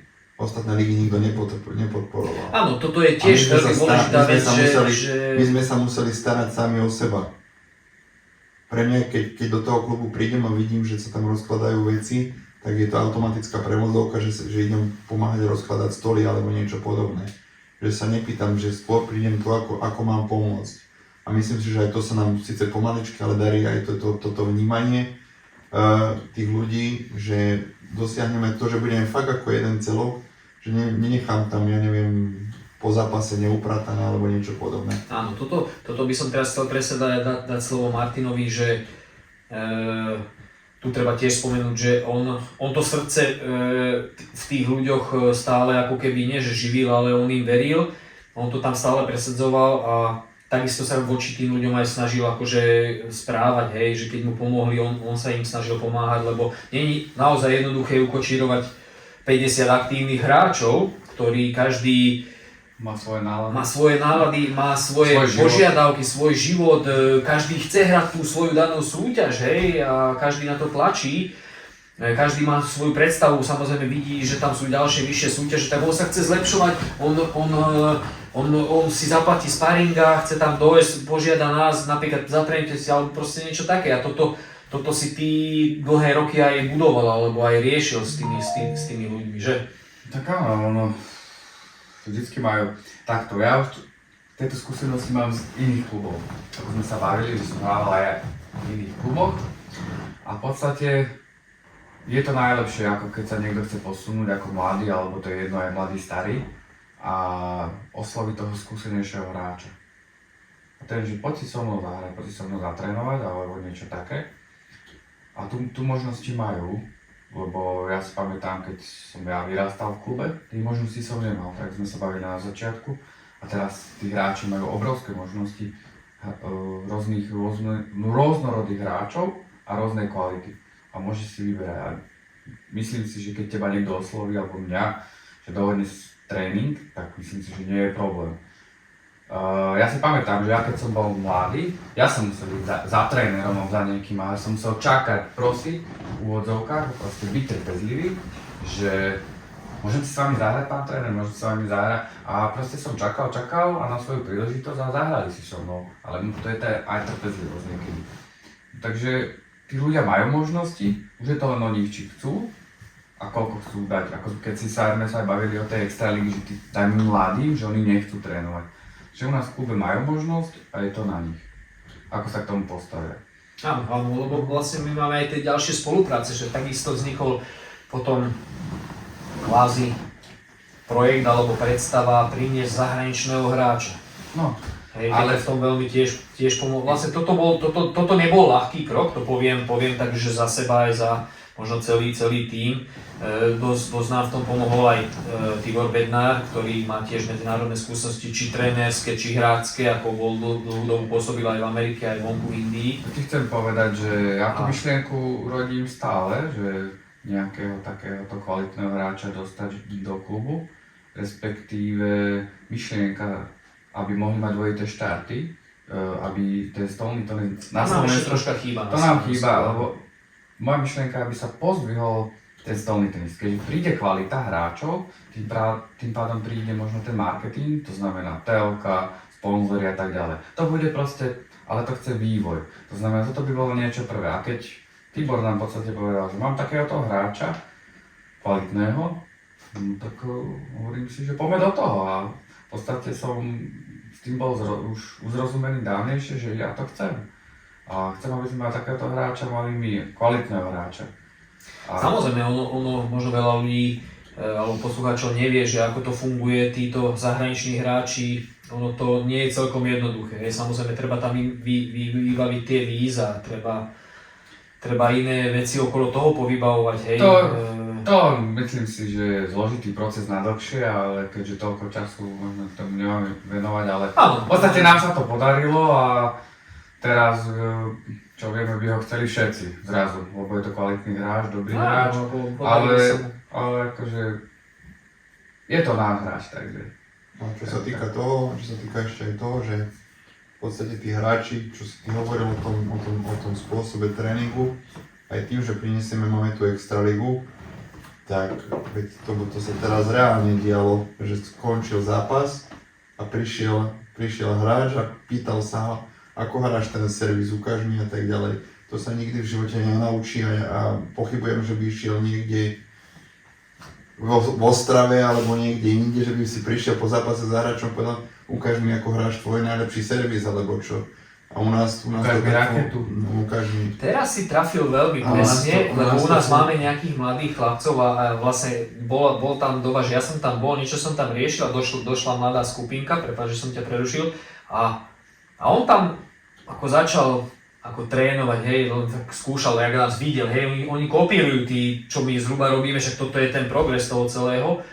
A videl som, že on sa snažil, ešte tí ostatní neprišli, tak som ako k nemu prišiel. Však toto je to, že sme kvázi jeden klub, jedna rodina, nie, že proste ja budem sedieť a pozrieť sa. Som videl, že sa snaží, tak som prišiel k nemu a ukázal som mu, že skús to takto robiť, alebo takto. A viem, že potom mi naši mladí z marketingu povedali, že ten chlapec nevedel 3 dní spať, lebo prišiel za ním niekto a poradil mu, ukázal mu, ale že proste chytil ešte lepšiu tú chuť, hej, do toho stolného tenisu a mne tiež padlo ako dobre, lebo keď len jednému pomôžeš alebo len jedného nabudíš, tak už si na tej dobrej ceste, hej. Vidí to svetlo. Áno, presne. My to nevnímame, my sme z inej perspektívy, ale už to, že tá Extraliga, verte tomu, že to je zážitok pre tie deti, napríklad malý Dominik, alebo Noel, alebo títo ľudia, ktorí tam hrajú, tí malí veľkí ľudia, to budú v budúcnosti hráči a to je pre nich je to taký obrovský základ a taká obrovská motivácia, že my si to nevieme predstaviť, my to nevieme doceniť. Áno, lebo my už to pre nás vnímame ako... my možno ponariekame, že to kopa roboty a tak ďalej a my už až toľko z toho nebudeme mať, my z toho môžeme mať naozaj ten zážitok, tú zábavu, zahrať si naozaj dobré zápasy s dobrými hráčmi, užiť si to, ale pre týchto malých to má obrovskú pridanú hodnotu. Áno, určite. A v podstate pre všetkých, pretože ich to motivuje, že... No áno, to jak si aj ty spomínal tých seniorov, zrazu začal taký šramot, hej, okolo toho a začali nám plniť tréningové hodiny, už pomaly sme sa nedostávali tým stolom, lebo oni tam boli a oni chceli takisto trénovať, hej. Samozrejme, ja som, ešte tak úsmevne poviem, na začiatku sezóny, ako začala Extraliga, tak som povedal každému, že kto nebude trénovať, bude hrať automaticky Extraligu. A poviem, možno ty to aj vieš, ako to bolo, zrazu začali všetci trénovať. Nevedeli sme sa dostať z toho. Lebo nikto nechce hrať Extraligu a každý začal trénovať a proste začal taký boom močenku, ešte aj starosta pomaly tam bol na každom zápase a nás podporoval a chlapci trénujú, netrénujú, jak to je, hej. Takže áno, toto bolo také úsmevné troška. Čo sme akože radi a vlastne čo by si odporučil, Peťo, tí mladí, ako do budúcna? Tak majú obrovské vzory. Mať obrovské vzory? Nie, oni majú obrovské vzory a nasledovať ich. Nasledovať ich. Martin, ty jak to vnímaš? Máš tam svojho syna, samozrejme, ktorý momentálne napreduje, snaží sa, ale samozrejme sa vyvíja, hej, to není také... Ja ho vnímam veľmi, on ping-pong strašne od malička, od 3 rokov, 2,5 držal v ruke, pinkal, zobral som ho z toho. No dobre, dobre hovoríš, si mi to vrátil. Pozerá to strašne doma na YouTube, neviem čo pozerá si, on tých svetových hráčov pomaly lepšie vie ako ja. Ale podľa mňa je to hlavne drina, je to veľký drill, to si nikto neuvedomuje, je to v podstate, samozrejme musí to byť ten zápal, to srdce, to on má, to je vidieť. Potom ten chtíč, že proste chce vyhrávať a teraz bude ten drill, tí tréningy. A pre neho vzor sú, že on tých svetových hráčov čínskych pozná, Šušin alebo tento Fan Zhidong alebo hocikto, on ich aj sleduje. Morgerát, však dohral západ a prišiel, klakol si a že tak to je. Takže to je, on má tie vzory, ale vzor podľa mňa on vidí aj vo mne. On sa ťahá. To som ti chcel povedať, že on má úplne iný vzor, vieš, toto sú to sú pre neho komiksové postavy. Áno, ale vzor, ja som sa s ním rozprával. Pre neho je vzor táto, vieš. To povedal. Tým, že sme priniesli tie komiksové, jak si ty povedal, osoby, tak sem napríklad už len ten Ind alebo ten Číňan, to zrazu to není komiksová osoba, ale takisto aj pre nás alebo pre tých našich divákov, alebo však ako napríklad naozaj sme tam mali pár extraligových zápasov, kde prišlo naozaj, že strašne veľa tých divákov, to musím povedať tak, Ja ako ti je. poviem, že tam bolo na tom zápase tuším okolo 90 divákov. Určite, Plná áno, hala áno. bola.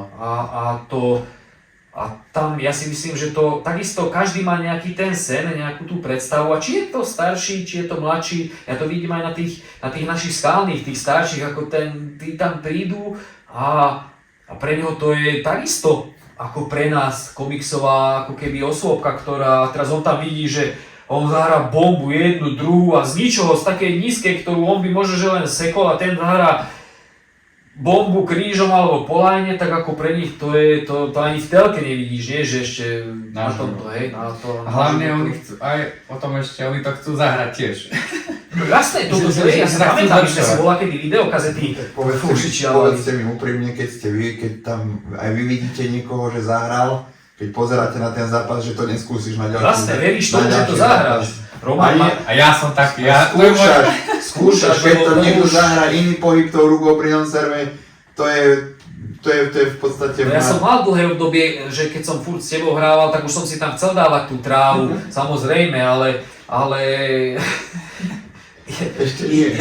Ešte neprišiel ten čas. Áno, ešte neprišiel ten čas, aj keď už pomaly... trávu ja sandwich, dobre? Už to pomaly prichádza, Aj keď ale... vo svete opačný trend. V Senci Jakub Drobný zlepil trávu. Áno, presne tak, a on prišiel... Takže možno ja sa pridám k vám. Presne tak, ty si teraz badal, že ten Jakub... Začal hrať oveľa Proste lepšie. však to bol obranár, nie? A proste On bol si obranár. videl, že čo tam on vyvádzal, že proste tam behal a obiehal si to, podľa mňa si pozeral Fanžen Donga posledné dni. Nie, on nevie Beckett, Ale Becker hral tiež takisto, len to... nevie si Ako hral fantasticky, hej, a to sú tie zmeny, hej, že z obranára sa ti stane útočník a celkom dobrý aj na slušnej úrovni, hej, a potom tí ostatní. No áno, a toto je tá podstata, že my si to síce neuvedomujeme, ale tie deti, to, čo zažívajú, ty si to veľmi dobre, Peťo, vystihol, že pre nás je to možno istým spôsobom, my to už bereme ako prácu alebo nejakú samozrejmosť, ale pre nich to je ukotvenie strašne silného niečoho, toho základu, položenie. Pre ňo to je základ. On možno toto bude vnímať, keď narastie, že však táto s Miškom a Peťom, to robili roky, že to bolo OK, vieš, že prečo on to už bude brať ako OK, akože to bude také východiskové. A touto témou som chcel vlastne prísť aj k tej ďalšej otázke, že Peťo, ty kde vidíš podľa teba Močenok za 5 rokov? Ja sa to bojím povedať, lebo vy mi to hneď znegujete, vieš. Vieš, že... Áno, preto som ti dal nepripravenú otázku, ktorá... Tak ako som ti Ježiš, to som skúšil teraz. Tak ako som nastrelil extraligu, tak ja to vidím len... Martinovi sa už ježia, ale... Ja sa zjezili, keď vlastne, vieš. Ja som ti povedal, že už na budúci rok, že by som nás videl niekde minimálne na tom základnom kole tej európskej súťaže, takže... Áno, tento rok sme to istým spôsobom potiahnuť aj tie... Tento rok to chýbalo len takto. V podstate tie deti, čo máme, tam vidím obrovský potenciál a ja si myslím, že na budúci rok budeme valcovať a demolovať ligy. Robím si žarty, hovorím ti, že... To sme není. My robíme prácu a za nami sú tie činy. Ja mám také jedno heslo, že malé sny, malé ciele, malí ľudia.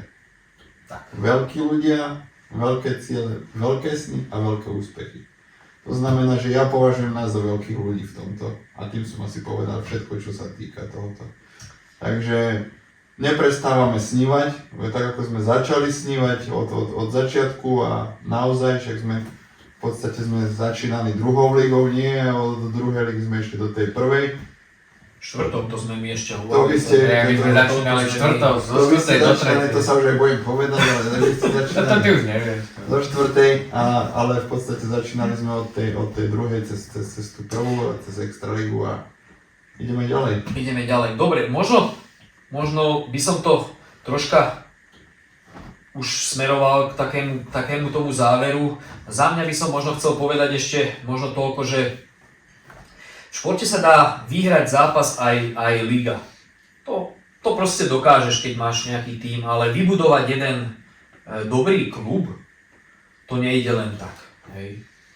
A ja si myslím, že tak ako sme si k tomu traja sadli a traja sa zhodli, že chceme ísť touto cestou, tak ja si myslím, že dnešnému dňu sa nám to určite podarilo.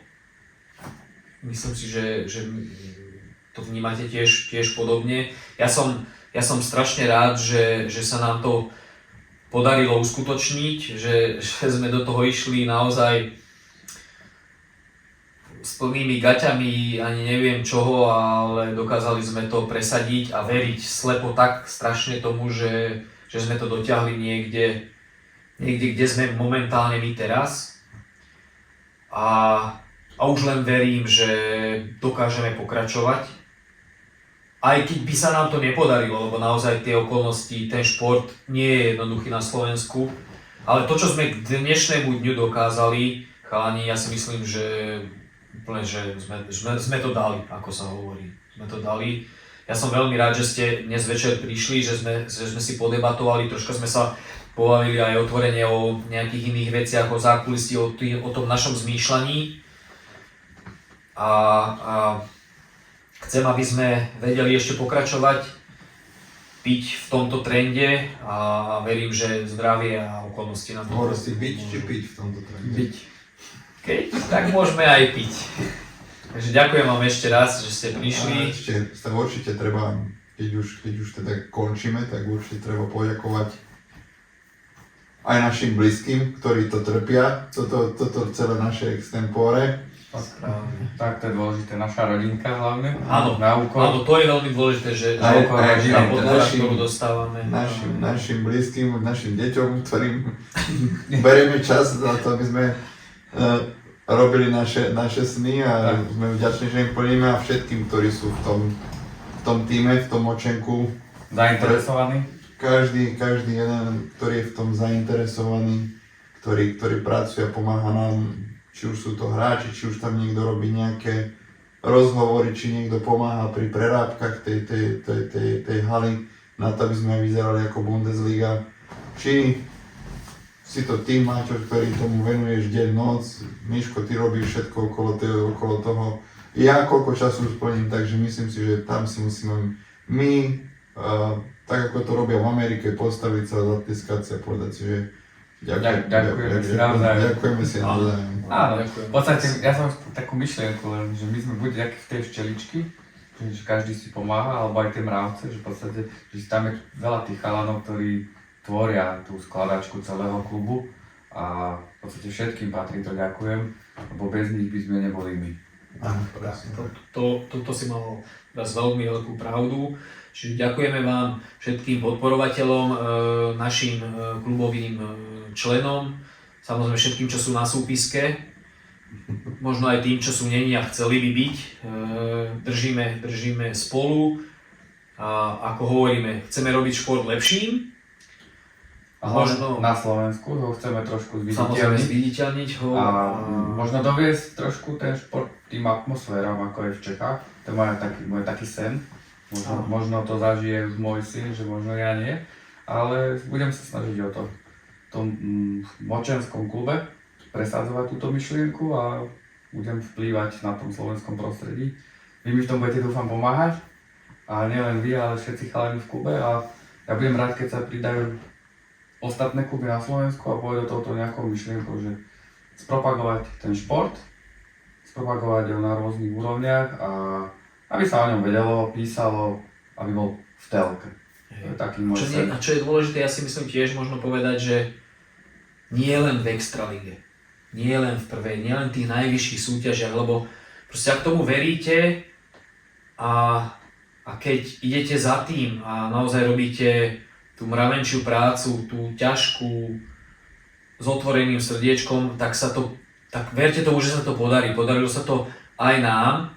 Možno sme nemali najväčší rozpočet, možno sme neboli najsilnejší, ale len sme mali proste sny, mali sme predstavy a tak strašne sme tomu verili, že si myslím, že sme to dokázali. Namotivovali určite ďalšie kluby a ďalších ostatných k tomuto. Takže verte tomu, robte to s presvedčením.